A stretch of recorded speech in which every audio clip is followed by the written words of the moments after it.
Predstavljajte si, da ste otrok in vam nekdo pošlje prošnjo za prijateljstvo.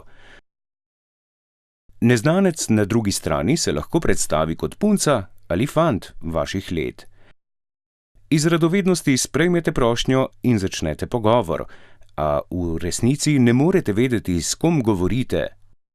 Se pravi, uporabijo približno iste besede, uporabljajo, zanimajo se za iste stvari, uporabljajo, enake kritike do šole in vse ostalo, tako da se približajo otroku. Seveda s tem pridobijo otroka na svojo stran oziroma zaupanje otroka.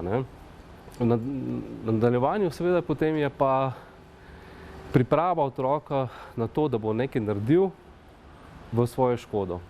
Se pravi, govorimo o nekih spolnih zlorabah na internetu. Storilci so večinoma odrasli moški, samotarji. Od svojih žrtev pa lahko zahtevajo srečanje v živo, kjer lahko pride do posilstva ali pa intimne fotografije, na podlagi katerih potem izsiljujejo denar, sicer grozijo z objavo fotografij na spletu. Storilci ne izbirajo po spolu in tako naprej. Se pravi, so ranljiva skupina in tako deklice kot fanti. In tudi starostno se ne omejujejo. 19. junija je Europol s partnerji, med katerimi je tudi slovenska policija, začel preventivno akcijo opozarjanja na tovrstne spletne zlorabe z naslovom Reci ne. V ta namen so posneli tudi video, da bi pokazali, na kaj moramo biti pozorni, ko se na spletu pogovarjamo z neznanci.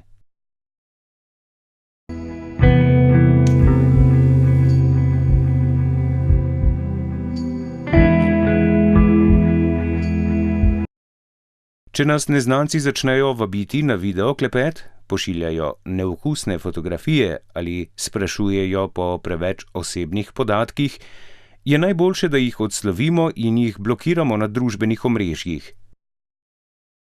Ker so tarča storilcev tudi zelo mladi otroci, so starši prva obrambna linija. Starši morajo seznaniti otroke o pasteh interneta, kaj se jim lahko zgodi, kaj pomeni varstvo osebnih podatkov, kaj lahko posledica tega. Je bil en tak izmed hujših primerov na območju Slovenije, kjer je v bistvu storilec kaznivih dejanj prav na podlagi oziroma s pomočjo interneta navezal stike z mladostniki.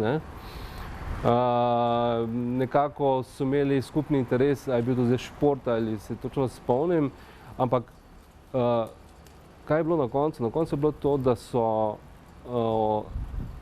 24 žrtev, od 24 žrtev, s katerimi je komuniciral, mislim, da je 10 se srečalo z njim. In je prišlo tudi do neposredne spolnega napada.